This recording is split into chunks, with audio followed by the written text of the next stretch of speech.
On a frappé juste après midi, alors que le lac reposait calmement sous le pâle ciel d'hiver et que les bouleaux nus se dressaient comme des sentinelles au bord du jardin. J'ai ouvert la porte et trouvé mon père sur le porche, les épaules carrées comme s'il apportait de bonnes nouvelles. Ses mains, autrefois rendues rudes par des années à remonter des casiers de la baie de Douarnenez, tremblaient maintenant légèrement tandis qu'il fouillait dans la poche de son manteau. Il a posé l'enveloppe sur la table de ma cuisine avec panache, comme s'il présentait un cadeau. Un chèque de banque en a glissé. Ses caractères net annonçaient 11 000 €. Tiens, dit-il en s'installant sur la chaise en face de moi. Assez pour que tu puisses tout recommencer.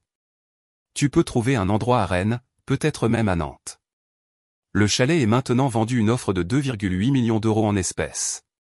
C'était la chose intelligente à faire. Je gardais les yeux fixés sur le chèque, mes doigts reposant légèrement sur la clé en acier que je portais à un cordon autour de mon cou. L'air entre nous transportait la faible odeur de son eau de Cologne, trop forte pour la pièce. « Tu as vendu le chalet » dis-je, d'une voix ferme.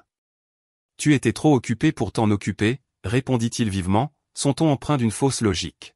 « Tu cours après les chantiers sur toute la côte, tu t'épuises au travail. Je t'ai sauvé de la noyade sous les responsabilités. Comme ça, tu peux être libre. » Je l'ai laissé parler. Il prit mon silence pour de la résignation, un petit sourire se dessinant sur ses lèvres. Il parla d'investissement, d'un acheteur désireux de rénover, de la générosité dont il faisait preuve en me donnant un chèque au lieu de me laisser sans rien. Ce qu'il ne savait pas, c'est que j'étais assise dans le bureau de Claire Morvan à Quimper 3 jours plus tôt seulement, signant des documents qui transféraient le chalet à une fiducie irrévocable. Ce qu'il ne savait pas, c'est qu'une alerte à la fraude était déjà enregistrée au service de la publicité foncière du Finistère, attendant comme un fil-piège. J'ai soulevé le chèque, les tourné une fois dans ma main et les reposé sur la table. Mon père se pencha en arrière, certain d'avoir gagné. Je me suis levé de ma chaise et me suis approché de la fenêtre, le lac s'étendant en silence, les pins imperturbables face à ses machinations. J'ai respiré lentement, rassemblant le sang-froid qui m'avait aidé à traverser des tempêtes plus dures. Quand je me suis retourné, j'ai souri. Et c'est à ce moment-là qu'il aurait dû comprendre qu'il était entré dans une histoire déjà écrite par quelqu'un d'autre. Le chapitre suivant de cette histoire a commencé par un murmure venu d'un bar de Concarneau. Après le départ de mon père cet après-midi-là, le chalet est tombé dans le genre de silence qui porte la mémoire dans ses murs. Je me suis assise à la table, le chèque toujours là où il l'avait posé, et j'ai pensé aux hivers qui s'étaient écoulés depuis la mort de ma mère. J'avais 24 ans à l'époque, assez vieille pour savoir ce qu'était la perte, mais trop jeune pour comprendre à quel point elle serait permanente. Le juge des successions de Quimper a signé les papiers me transférant le chalet, une formalité qui ressemblait moins à un héritage qu'à une condamnation. Mon père était déjà devenu agité, son attention se tournant vers des entreprises rapides et des promesses chuchotées d'argent facile. Je suis resté. Il fallait bien que quelqu'un le fasse. Le chalet tombait en ruine, les bardeaux du toit se recourbaient, les fenêtres étaient gonflées par la pourriture, les planchers s'affaissaient là où l'eau s'infiltrait. Je travaillais à Pont-Avé pendant la journée et je revenais le soir pour arracher le papier peint, remplacer les solives et poncer les planchers. Mes mains se sont endurcies. Mon dos a appris la douleur du labeur. Mais j'ai continué. Chaque poutre réparée était une ligne de dialogue entre ma mère et moi, une que je n'étais pas prête à oublier. Au fil de ces années, les appels de mon père étaient constants. Il avait besoin de prêt-relais, d'argent pour la réparation d'un camion, d'aide pour couvrir des mensualités de prêts hypothécaires en retard sur une maison à Founan qu'il jurait pouvoir revendre avec profit. J'ai dit oui trop souvent. Je me disais que c'était un devoir familial, que si je refusais, il sombrerait dans la ruine. En vérité, une partie de moi croyait que le contrôle équivalait à la sécurité. Si je tenais les cordons de la bourse, je pourrais empêcher le désastre. Mais le contrôle a un coût. Chaque euro que je lui envoyais me plongeait davantage dans le silence, un silence où je ne demandais pas pourquoi il avait besoin de temps, où je n'insistais pas pour obtenir des promesses que je savais qu'il ne tiendrait jamais. Je suis devenu le mur solide contre lequel il s'appuyait, même si son poids me faisait plier. Le chalet, cependant, ne m'a jamais trahi. Chaque hiver, j'alimentais le poêle à bois, je regardais la neige s'accumuler contre les marches en pierre et je me rappelais que cette maison était la preuve que je pouvais endurer. Pourtant, l'endurance n'est pas la même chose que la liberté. C'est Loïc qui me l'a rappelé, avec un murmure venu d'un bar de Concarneau. C'est Loïc qui a brisé le silence. Il a appelé tard dans la soirée, sa voix portant le malaise de quelqu'un qui aurait préféré ne pas avoir à parler. Il m'a raconté qu'il était dans un bar de la Marina à Concarneau, écoutant distraitement le brouhaha autour d'un whisky bon marché quand la voix de mon père s'est fait entendre. Alain se vantait à qui voulait l'entendre que la propriété du lac serait partie d'ici la fin de la semaine, un accord déjà conclu, l'argent était quasiment dans sa poche. Loïc a fait une pause, comme s'il ne savait pas s'il devait continuer, puis a ajouté la partie qui m'a serré la poitrine. Mon père a dit à la tablée que j'étais trop naïf pour remarquer une signature glissée sous ma main. Il a ri en le disant. Ce rire, même rapporté, fut comme une lame. Le lendemain matin, j'étais assise dans le bureau de Claire Morvan à Quimper. On m'avait recommandé Claire il y a des années, mais je n'avais jamais eu de raison de l'appeler. Elle m'a accueilli avec un calme mesuré qui a apaisé mon propre pouls. J'ai exposé l'histoire, les dettes, le chèque sur ma table, l'avertissement de Loïc. Elle a écouté sans interruption, puis s'est penchée en avant et m'a dit clairement qu'une fausse procuration était déjà en préparation. Si nous n'agissions pas, le département pourrait enregistrer un acte avant même que je ne le sache. Nous avons agi rapidement.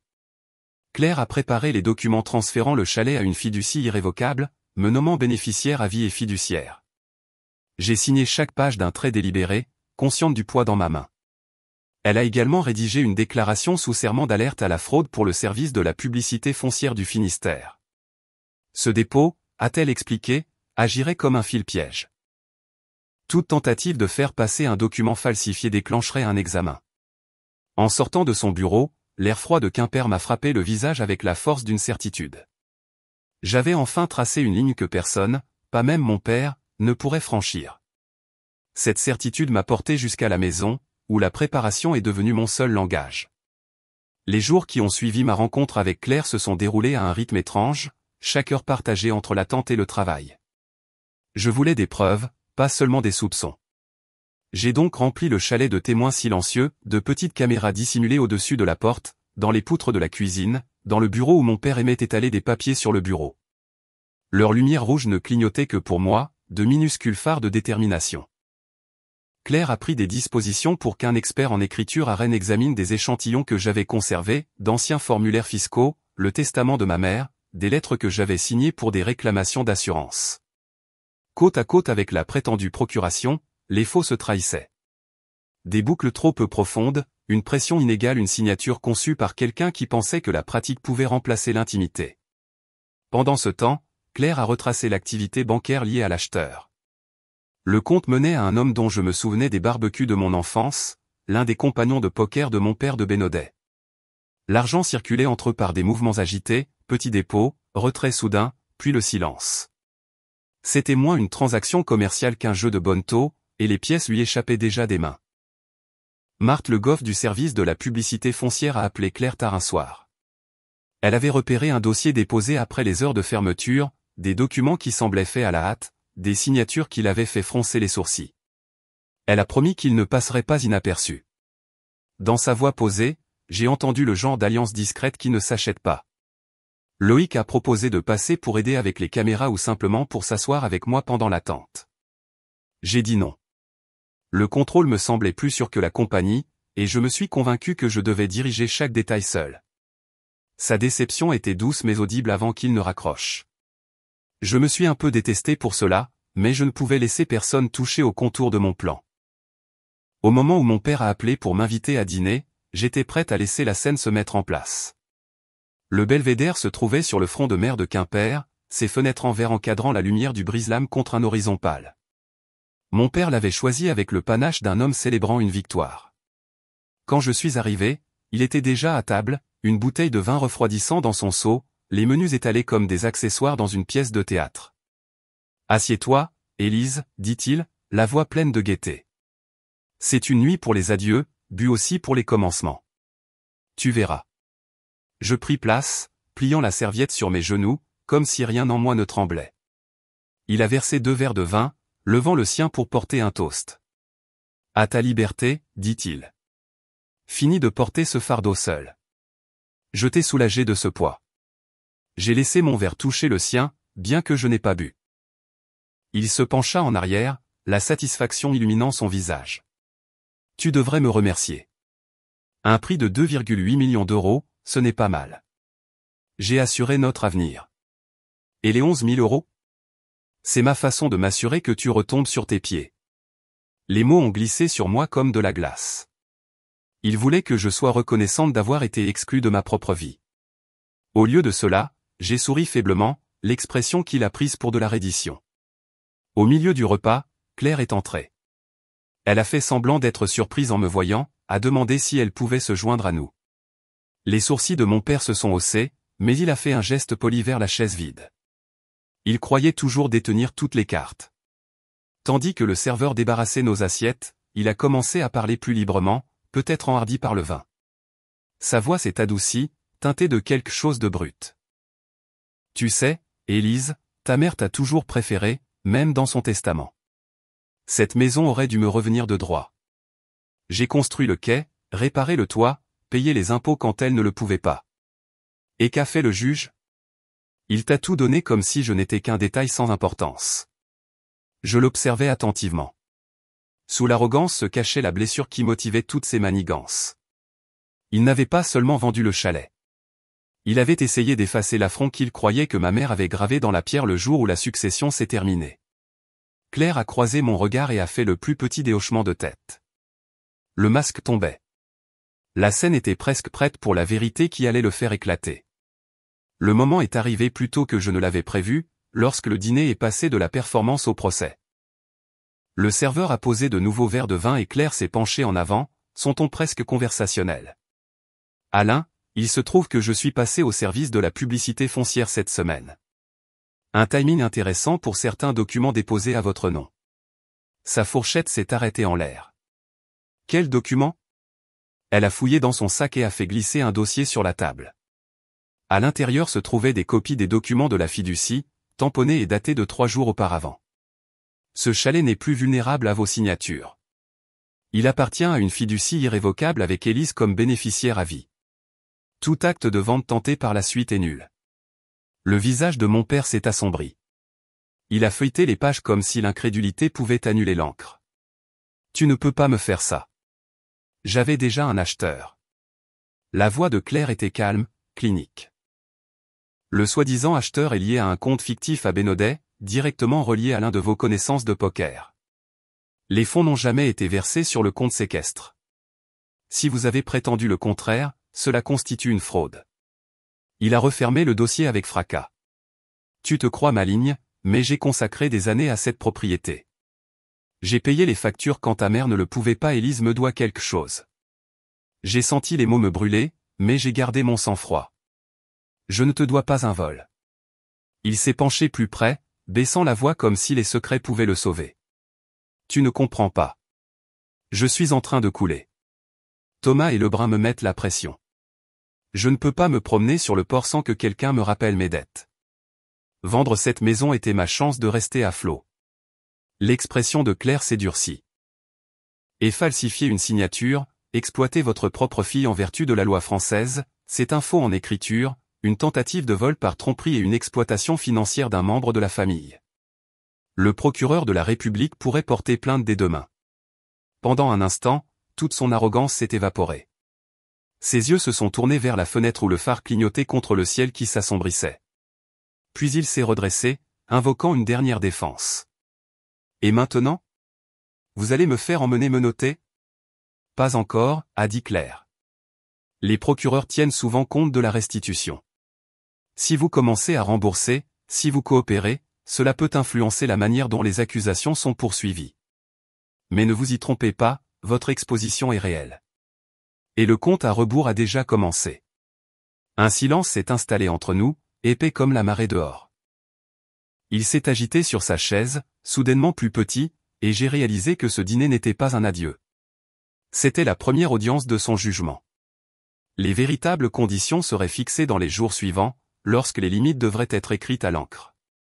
Le matin après le dîner, je suis retourné en voiture au bureau de Claire alors que la marée était encore basse le long de la côte de Quimper. Le dossier de la veille était ouvert sur son bureau, ses pages marquées d'onglets jaunes. Elle m'a demandé quel résultat je souhaitais, son ton posé, ses yeux cherchant la ligne que j'étais prête à tracer. Je ne veux pas que cette affaire soit étouffée, dis-je. Mais je ne veux pas non plus le voir dans une combinaison orange s'il y a un autre moyen. Claire a hoché la tête, déjà en train de rédiger. Nous engagerions une action civile, non pas pour punir, mais pour conserver un moyen de pression. En même temps, elle a esquissé un cadre de restitution. Alain commencerait les remboursements avec les actifs qu'il pourrait liquider, suivrait une thérapie financière obligatoire et signerait un engagement lui interdisant de me contacter au sujet de la propriété ou de tenter d'interférer avec la fiducie. Toute violation déclencherait à la fois l'affaire civile et le renvoi au pénal en attente. Quand j'ai expliqué cela à Loïc autour d'un café à Pont-Avet, il a froncé les sourcils dans sa tasse. Tu te rends compte de ce que ça va lui faire? Il dira que nous le détruisons, pas que nous le sauvons. J'ai regardé mon cousin, las de l'équilibre que je devais maintenir. Peut-être que les deux peuvent être vrais. Je ne peux pas ignorer ce qu'il a essayé de me prendre. Mais je ne suis pas aveugle à ce que signifie poursuivre son propre père. L'aveu a laissé un goût de cendre dans ma bouche. Je craignais le poids de la disgrâce publique, je craignais que même des mesures justifiées ne rompent quelque chose d'irréparable. Mais je savais aussi que le silence ne ferait qu'inviter une autre tentative. Loïc a pincé les lèvres, puis a finalement hoché la tête. Si c'est ce qui te met en sécurité, je serai à tes côtés. C'était une paix fragile, qui m'a stabilisé alors que je me préparais à changer toutes les serrures de ma vie. De retour au chalet, j'ai commencé par les serrures. De nouvelles ferrures brillaient contre les vieilles portes en pin. Chaque tour de clé était un rappel que le contrôle pouvait être pratique, et pas seulement symbolique. J'ai ensuite marché le long du rivage, marquant les endroits où l'érosion s'était rapprochée. En vertu des règles de la drill, j'ai installé des murets de pierre bas et des plantations indigènes, construisant une défense silencieuse contre des forces plus anciennes et plus patientes que n'importe quelle querelle de famille. À l'intérieur, j'ai accroché 2 cadres au-dessus de la cheminée. L'un contenait l'acte de propriété original de ma mère. Le papier était jauni, mais toujours lisible dans son écriture soignée. L'autre présentait le nouveau certificat de fiducie, net et formel, preuve que l'histoire du chalet ne s'était pas terminée par une trahison. Ensemble, ils racontaient une lignée de survie. Alain a quand même essayé de s'infiltrer. Il a appelé Loïc, ressassant les mêmes rengaines sur la loyauté familiale, sur la façon dont j'avais été monté contre lui. Loïc m'a dit plus tard qu'il avait écouté, mais cette fois, il n'a pas cédé. Si tu veux parler d'argent ou de la maison, a-t-il dit à Alain, fais-le par l'intermédiaire de Claire. Entendre cela m'a procuré un soulagement si vif qu'il ressemblait presque à du chagrin. Lors de ma réunion suivante avec Claire, je me suis surprise à avouer ce que je n'avais pas osé nommer. Plus je resserre les choses, plus je me sens seul, ai-je admis. Je n'arrête pas de penser que si je contrôle chaque charnière et chaque euro, rien ne peut m'atteindre. Mais cela ne laisse aucune place à quelqu'un d'autre pour se tenir à mes côtés. Claire a fermé doucement le dossier. La sécurité est importante, a-t-elle dit. Mais les murs peuvent se transformer en cage si vous n'ouvrez jamais la porte. Ces mots m'ont habité longtemps après mon départ, m'accompagnant jusqu'aux dernières semaines de l'été, lorsque les rues de Pont-Avet se sont remplies de visiteurs et que l'air laissait présager un changement. Fin août, les rues de Pont-Avet grouillaient de touristes. Le marché fermier était rempli de cajots de myrtilles et de pots de miel. Le parc du port débordait de familles écoutant de la musique près de la baie, le rythme d'une ville qui semblait épargnée par les guerres privées comme la mienne. Alain avait commencé la restitution sous la supervision de Claire. Les paiements étaient modestes, prélevés sur le salaire qu'il gagnait en réparant des bateaux au Guilvinec, mais ils arrivaient à temps. Je gardais chaque reçu dans un dossier, non par vengeance, mais parce que les archives comptaient plus que ses promesses ne l'avaient jamais fait. J'avais besoin de mon propre acte de réparation, un qui s'étendait au-delà des liens du sang. J'ai donc créé une petite subvention par l'intermédiaire d'une fiducie foncière locale, conçue pour aider les propriétaires à lutter contre la fraude sur les titres de propriété. Quelques demandes sont arrivées en quelques semaines, de personnes aux histoires trop familières, signatures contestées, voisins contraints. Pour la première fois depuis des mois, j'ai senti que ma vigilance construisait quelque chose plutôt que de seulement se prémunir contre la perte. Puis une lettre est arrivée, de la main d'Alain, simple et sans fioriture. Pas d'excuses, pas de justification, juste une seule demande, se tenir au bord de la route et regarder le chalet une fois de plus. J'ai emporté la lettre au bord du lac, l'ai lue sur les marches de granit où ma mère avait l'habitude de s'asseoir. La demande était modeste par rapport aux dommages causés, et pourtant elle a remué quelque chose de complexe en moi. Après des jours de réflexion, je l'ai autorisée, une seule visite, supervisée depuis l'accotement en gravier au-delà du portail. Quand il est venu, il a gardé ses distances. Il a regardé les lignes du toit, la cheminée en pierre, les bouleaux qui se balançaient dans la brise de fin d'été. Son visage était indéchiffrable, mais son silence était ce qui se rapprochait le plus du respect que j'avais jamais reçu de sa part.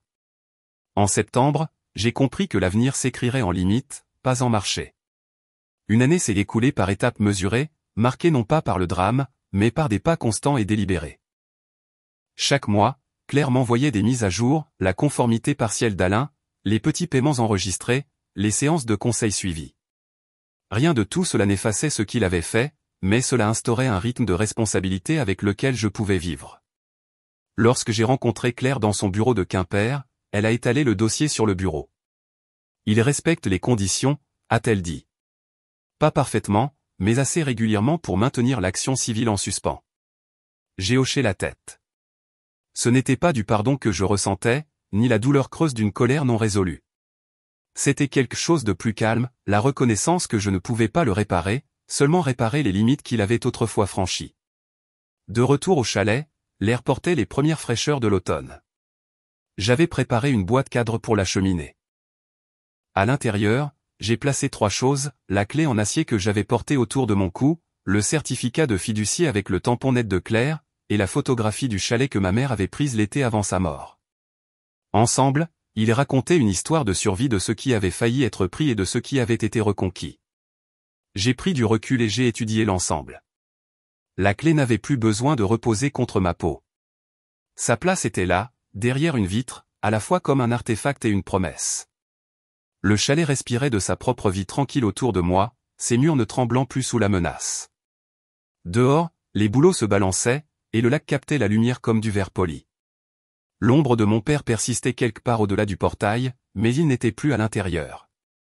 Cette frontière, c'était à moi de la garder, et j'avais l'intention de la tenir. L'histoire du chalet n'était pas terminée.